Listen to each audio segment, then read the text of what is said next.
আরো সামনে যান, এই যে আদম এবং হাওয়া আলাইহিস সালাম গাছের কাছে চলে গেলেন, ফল খেয়ে ফেললেন, কারণ আমরা আদম সন্তান, ভুল করি। আল্লাহ পাক সাথে সাথেই বহিষ্কার করে দিয়েছেন? না, আল্লাহ পাক তওবা করার জন্য কালিমা শিখিয়ে দিয়েছেন। সুবহানাল্লাহ, তাদের কালিমা জানা ছিল না। আল্লাহ পাক বলছেন ফাতালাক্কা আদম মির রাব্বিহি কালিমাত, আল্লাহ পাকের কাছ থেকে আদম আলাইহিস সালাম কিছু বাক্য শিখে নিলেন, যেই বাক্য দিয়ে ফাতাবা আলাইহি, সে আল্লাহর কাছে তওবা করলো। কোন সেই বাক্য? সূরা আরাফে আছে, রব্বানা যালামনা আনফুসানা ওয়া ইল্লাম তাগফির লানা ওয়া তারহামনা লানাকুনান্না মিনাল খাসিরিন। এই দোয়া কে শিখিয়ে দিয়েছে? আল্লাহ। এই তওবার বাক্য যে শিখিয়ে দেয়, এটা কি দয়ার পরিচয় নয়? আমরা আল্লাহর কাছে ফিরে যাব, তওবা করব, ইস্তেগফার করব, এই জ্ঞানটা শিখিয়ে দেয়া কি আল্লাহ পাকের দয়ার পরিচয় নয়? না, আমরা কিভাবে ক্ষমা চাইতাম? কিভাবে ক্ষমা চাইলে আল্লাহ পাক সমস্ত গুনাহ মাফ করবেন, এই পদ্ধতিগুলো বলে দেয়া কি আল্লাহ পাকের দয়ার পরিচয় নয়? তারপর সামনে যান, পৃথিবীতে নামিয়ে দিয়ে আল্লাহ পাক ক্ষান্ত হয়ে যাননি। আল্লাহ রাব্বুল আলামিন আসমান থেকে হেদায়েতের গ্রন্থ পাঠিয়েছেন, বলেছেন এই গ্রন্থের মধ্যে যা আছে মেনে চললে তোমরা আবার জান্নাতে ফিরে আসবে ইনশাআল্লাহ। আল্লাহ পাক আদম এবং হাওয়া আলাইহিস সালাম এবং আদম সন্তান সবাইকেই সৃষ্টি করেছেন, উদ্দেশ্য হচ্ছে আল্লাহ পাক আমাদেরকে জান্নাত দিতে চান। আল্লাহ পাক চান যে আমরা যেন জান্নাতে যাই। যদি আমরা জান্নাতে যেতে না পারি পরকালে, একটা কারণে যেতে পারবো না, অনলি একটা কারণ, সেটা হলো আমাদের নিজের দোষে। একটা কারণ, যারা জাহান্নামে যাবে মানুষ এবং জিনদের মধ্যে, নিঃসন্দেহে মহাবিশ্বে তারা ছাড়া জাহান্নামে যাওয়ার উপযুক্ত কেউ ছিল না। ও জাহান্নামে যাওয়ার উপযুক্ত ছিল বলেই আল্লাহ পাক তাকে জাহান্নামে পাঠাবেন। আর যারাই জান্নাতে যাবে প্রত্যেকেই শুধু আমলের বদৌলতে যাবে না, বরং আল্লাহ পাকের রহমতেই যাবে। কেউই তার আমল দিয়ে জান্নাতে যেতে পারবে না। নবী সাল্লাল্লাহু আলাইহি ওয়াসাল্লাম এমন ভাষ্য বলছেন, ইল্লা আনা, আমিও না, ইল্লা বিরহমাতিল্লাহ, মা আমিও নয়, তবে আল্লাহ পাকের দয়া আমাকে ঘিরে ধরবে। আল্লাহ পাকের রহমত যাদের উপরে বর্ষিত হবে তারাই জান্নাতে যাবে ইনশাআল্লাহ। কে আমল দিয়ে যেতে পারবে? যত আমলই করি বলা যাবে না এই আমলের বদৌলতে জান্নাতে যেতে পারবো। আল্লাহ পাক দয়া না করলে হবে না। আল্লাহ পাক চান যে আদম সন্তান যেন জান্নাতেই যায়, এই কারণেই সৃষ্টি করা, এই কারণেই আপনার ওহী ভিত্তিক গ্রন্থগুলো পাঠানো, এই কারণে নবী রাসূল পাঠানো, আলেম ওলামা সৃষ্টি করা, মানুষকে সতর্ক করা, হায়াত দেয়া, বারংবার জীবনে চলতে ফিরতে আপনাকে এলান করা হয় আল্লাহর পথে ফিরে আসেন, আল্লাহর পথে ফিরে আসেন। এলান করা হয় না? বিপদ দিয়ে আপনাকে এলান করা হয় আল্লাহর পক্ষ থেকে। আপনি চলতে পথে হোঁচট খান, আল্লাহ আপনাকে অ্যালার্ম দেন, ফিরে আসো। চলছেন বিপথে, আল্লাহ পাকে অ্যালার্ম দেন, ফিরে আসো। আল্লাহ পাকের পক্ষ থেকে কিন্তু এগুলো আসে।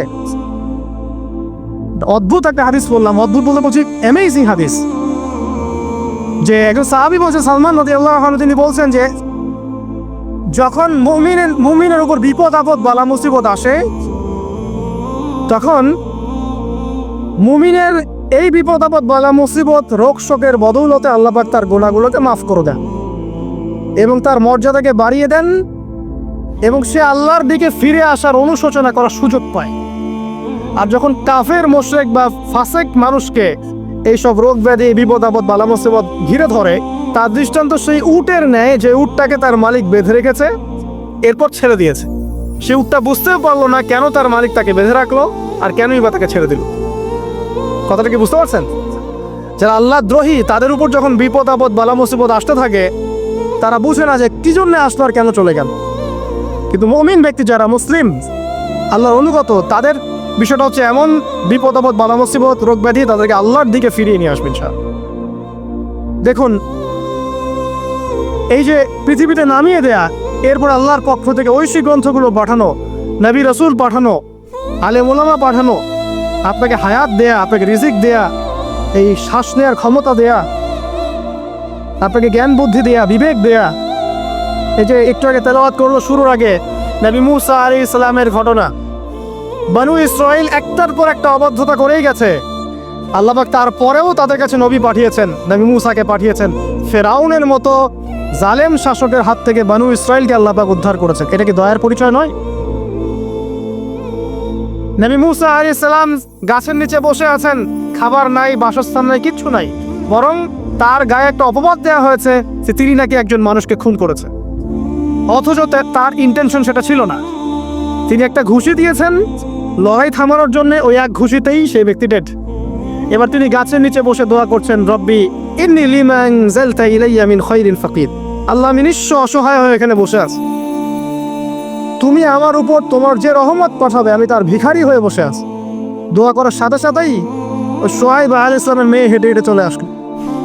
তিনি স্ত্রী পেলেন, তিনি শ্বশুর পেলেন, একজন নবী পরিবার পেলেন, বাসস্থান পেলেন, চাকরি পর্যন্ত পেলেন। 8 বছর তিনি রাখালি করেছেন শুআয়ব আলাইহিস সালামের ফার্মের মধ্যে। দয়া মুহূর্তেই চলে আসবে, শুধু আল্লাহর দিকে অভিমুখী হলেই হয়, এগুলো দয়া। আইয়ুব আলাইহিস সালামের কথা মনে আছে না? দীর্ঘদিন রোগে ভুগছেন, চিকিৎসা হচ্ছে না, ভালো হচ্ছে না, শেফা হচ্ছে না। এখানে যারা আধ্যাত্মিকত্ব নিয়ে পড়াশোনা করেন, লেখালেখি করেন, তারা বলেছেন তাদের কিছু কিতাবের মধ্যে, রোগটা যখন এমন একটা পর্যায়ে চলে আসলো যে তিনি জিহ্বাটা নড়াতে পারছেন না, কারণ তিনি আল্লাহ পাকের জিকির করতে প্রচণ্ড ভালোবাসতেন। এক পর্যায়ে রোগটা এমন একটা জায়গায় চলে আসলো যে জিহ্বাটা তিনি নড়াতে কষ্ট হচ্ছে। তখন গিয়ে তিনি বলছেন, রব্বি আন্নী মাসসানি আদ-দুররু ওয়া আনতা আরহামুর রাহিমিন। হে আল্লাহ, আমাকে কষ্ট স্পর্শ করেছে, আর তুমি তো ক্ষমাকারী, রহমকারীদের মধ্যে সর্বশ্রেষ্ঠ রহমকারী। আমি জিকির করতে পর্যন্ত পারছি না, আল্লাহ আমার রোগটা শেফা দিয়ে দাও। বলার সাথে সাথে আল্লাহ রাব্বুল আলামিন প্রস্রবণ ঝর্ণা তৈরি করলেন, এখানে গোসল করো, শেফা হয়ে গেল। এগুলো কি রহমতের পরিচয় নয়? এখানে এক্সট্রা স্কলার এমনও বলেছেন, আজকে আমরা যারা বাহ্যিক সৌন্দর্য নিয়ে বেশি গর্ব করি আর কি, আত্মিক সৌন্দর্যের চাইতে বাহ্যিক সৌন্দর্য নিয়ে যারা বেশি গর্ব করি, যদি আল্লাহ পাক আমাদের পোশাকটাকে পরিবর্তন করে দেন, আত্মাটাকে দেহের পোশাক দেন আর দেহটাকে আত্মার পোশাক বানায় দেন, তাহলে দুর্গন্ধে কি আমাদের সামনে আসতে যাবে? কথা বলা বুঝতে পারছেন না? আইয়ুব আলাইহিস সালামের আত্মাটা ছিল পবিত্র, পরিশুদ্ধ, তার দেহের মধ্যে রোগ হয়েছিল। আর এই পুরো বিশ্বের ম্যাক্সিমাম লোকের মানুষের রোগ এখন আত্মায়, দেহে নয়।